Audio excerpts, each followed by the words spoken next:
When we get out at the first mile and a half that we're driving, the no stop zone, I just push through there, and towards the end of that, I'll find a place for us to pull over, and that's where we kind of talk a little bit about the history of the horses, share their story some, and then we'll keep moving and trying to find them.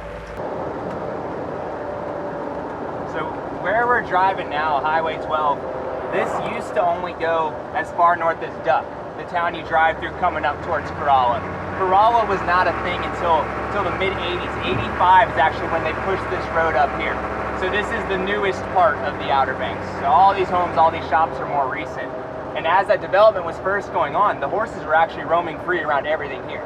Wow. And so you'd hear these stories, like you look over to the right, there's a Food Lion grocery store over there. And in the 80s, you'd literally hear stories of these horses walking up to the automatic doors at the grocery store. It's weird to see, like, to be out here and just see how much it's constantly encroaching.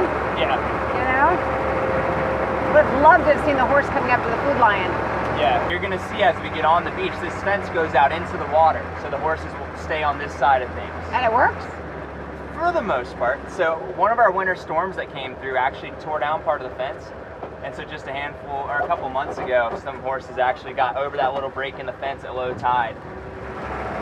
Wow, this is like a highway. Yeah, and right now we've got lower tide, which gives us this good hard packed sand and a wider beach. So what we're gonna do, y'all, I'm gonna get to the other side of these cars. We will park and get out. Yep. How close is 50 feet? So it would be tough just because like this is still technically highway, so we can't block it too much.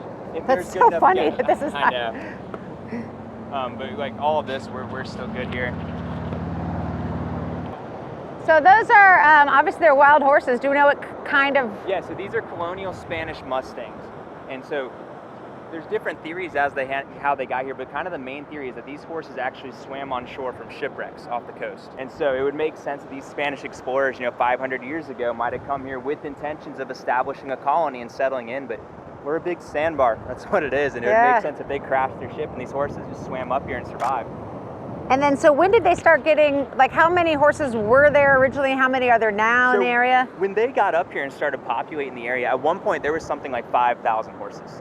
But today our numbers are nothing like that. We're actually sitting somewhere around 85 horses now. Oh my. So these are an endangered species of horse in the U.S. Is there any effort to repopulate? Yeah, absolutely, yeah. And that's the good news, is in more recent history, the population's more than doubled. Okay. Like on the way up, we were talking about the town of Corolla, how it didn't get developed until the 80s. Right. Population actually got down to 40 in the 80s, and that's horses getting hit by cars, humans interfering in negative ways, very preventable things. Yeah. And when it gets to that number, that's actually critically endangered. Right. So that's when something was done about it, and that's when the sanctuary was created and got the horses up here. So since doing that, population's more than doubled in 25, 30 years. So it's been a good thing. So when you're saying like endangered, you mean this specific breed? This specific breed, okay. yes. And that's what all the horses out here are the same kind? Yeah, these are all still purebred. Like, I don't know if you're familiar with Chickatee and Aztec, these horses in Maryland. They're Spanish Mustangs as well, but a while ago they breeded with domestic horses, so they don't have, they're like spotted color stuff, but these are all solid coats. These kept purebred. Yeah. I love the blonde hair, the Palomino. Yeah, they're beautiful ones. Only a handful of the blonde ones out here. How do they feel about us being right here?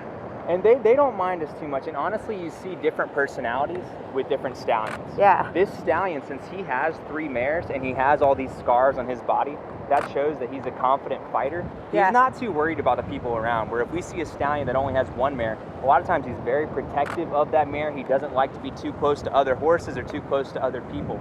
But you see that, like, that's what we're seeing through his fur. He still has his winter coat a little bit. Yeah. But you're seeing some scarring. And so he's a lover and a fighter. Yes. That's how you get your girlfriends out here. You have to fight the other stallions, and we're getting kind of at the beginning of mating season now, so more and more fights are starting to happen. Yeah. Another funny thing, if you look on the backs of some of them, you see the white markings. That's actually bird poop. Actually, I love this. So thank you so much for meeting with us. Oh, it's our pleasure. Really appreciate it. You too, Buttercup. Can I kick off by asking about Buttercup? Yeah, absolutely. So tell us Buttercup's story. So Buttercup is about 10, 11 years old, and she's a Corolla horse, but she was born on Dews Island, which is a small island that's kind of right across the street over here on the Sound. So Buttercup's parents were moved over to the island in the 90s, right after the horse fence was put in Corolla, because they kept coming around the fence back into Corolla because that was their territory. And so there was a big concern that they would be hit by a car. Yeah. So they were rounded up, and there was a small group of them that were taken over to this island, and that's where they lived until about a year and a half, 2 years ago, when the landowners asked us if we could remove them. Okay.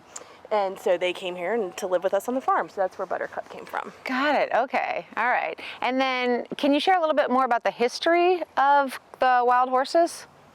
Well, they've been with us over 500 years, so they actually were here before most of us. Yeah. They came over with the Spanish. We really believe they came up through South America, Central America, and they bred them there and then led up to the East Coast. Also, they probably were here with shipwrecks that came into our shoreline and our famous sandbar.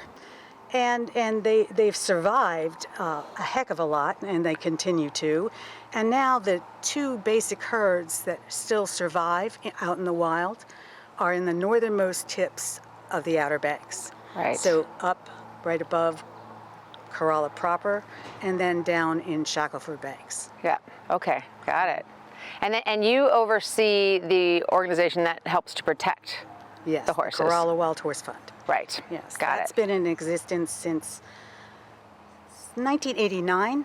That's when it first started, and it was just a group of concerned citizens Oh, okay. who actually were worried that many of the horses were being hit by vehicles once there was a paved road Right. that continued along. Right. And so they went through many iterations of trying to figure out what to do to protect them. They came up with finally the idea of building a fence that goes from the surf to the sound, and having them above that fence line. Right. And then there was a northern fence that runs along the Virginia border. So they have about 11 and a half miles of territory. So as the herd manager, I'm responsible for the health and the well-being of all of the wild horses, which is about 100 horses up on the beach. And that includes monitoring them for any disease, any injuries that they might have, and then determining when is the best time to step in and intervene if we need to do that. We try not to. Yeah. We like to be as hands-off as possible because they are wild animals and we want them to stay wild. And then I'm also responsible, along with a lot of our other staff, for taking care of the horses here on the farm. So any horses that are removed from the wild due to habituation or injury or illness come here to this farm. And so Habituation? Habituation, that is a big problem, and like we mentioned, lots of people. Right. The horses get really used to being around people, and so they lose their fear of people, and they also will start to see people as a food source if they're being fed. Not people as a food source. But Right, yeah, no, I don't think so. Not yet, not yet. All right. 'Cause I Apples, think they're vegan, right? yeah, as far as I know. Yeah. They do not eat fish. Sometimes Yeah. we hear that. Okay. People ask if they Oh, eat fish. really? Yeah. Like, Wow. no, never seen them eat fish. So habituation can be a real big problem for the horses. Yeah. They can get dangerous. Not that they mean to be dangerous, but if they're... But they'll come right up. and- Right. Yeah. We've had cases where horses will stick their heads into car windows and Oh, things wow. like that. Yeah. So. Yeah. Okay, I hear you. And it's supposed to be, you're supposed to have 50 feet. 50 feet. Yes. It's illegal to go closer, right? Right. It is a county ordinance. Okay. And what happens if it's witnessed? So if it's witnessed, you can get a citation. You can get a ticket for Okay, it. yeah. But our goal as the fund is to educate people onto why it's so dangerous. Right. Because not only is it dangerous for the horse, but it's very dangerous for the people as well. Right, yeah. These horses can be vicious when they're fighting with each other. Right. I've seen some of the marks. Yeah. Oh, yes. Yeah. Yeah, I mean, you can see, like, our stallions that we have here on the farm are all scarred up from Right. fighting in the wild. Yeah. And that can be shocking for people to see it. They don't Yeah. realize how Yeah. scarred they are, but their Yeah. whole bodies are covered in scars, and that's just normal. Right. But a lot of those injuries that happen to the horses, if they happen to a person, you can Take lose them your down. arm. Yeah. So- Yeah. And as it relates to food sources, so obviously you don't want people feeding the horses, but the horses can get really thin, right? At kind of the... I mean, there's a natural cycle Yeah. to those things. Yeah. So yeah, coming out of a winter, sometimes you will see some thin horses. Right. Then once the grass starts to come in, they plump up and they get real fat over the Yeah. summer, and then they use those fat reserves through the winter. So And part of that, keeping them wild, is to try to not interfere. right. Absolutely. Yeah. They're really, really good at taking care of themselves. Right. That's what we tell people. Yeah. If we started to see very, very thin horses, that would indicate that there's a much bigger problem. So what kind of efforts do you guys make here in terms of working with injured horses, or is it injured horses you're working with? Both. And Sometimes yeah. it's both. We actually have not had to remove an injured horse for quite some time. It's been years since It we've has. had Oh, wow. to Been a couple of years. remove an injured Yeah. horse. So the horses that we've had come in over the past couple of years have come in because of interactions with humans in one way or another. Okay. And you know- it's not because horses up there haven't been injured. We have had some very terrible injuries that they've survived. Also showing their incredible strength Right. and Resilience. just They can take care of resilience, themselves. Great They word. can. Yeah. Yeah. Yeah. Yeah, and of we course- try not to remove them. Right.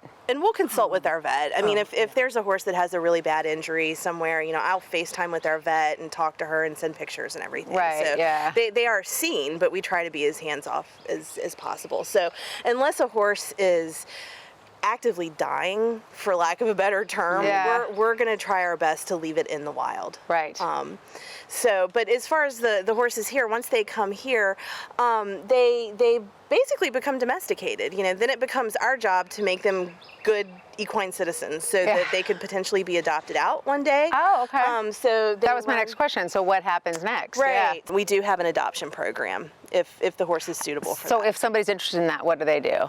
How do They find reach out to us. We don't usually have a ton of horses available for adoption, and we like to work really personally with people who are interested to match them up with the horse that's appropriate for them. Okay, so like working in a true rescue capacity. Right. Yeah, where you're connecting them. Right. Got it. Right.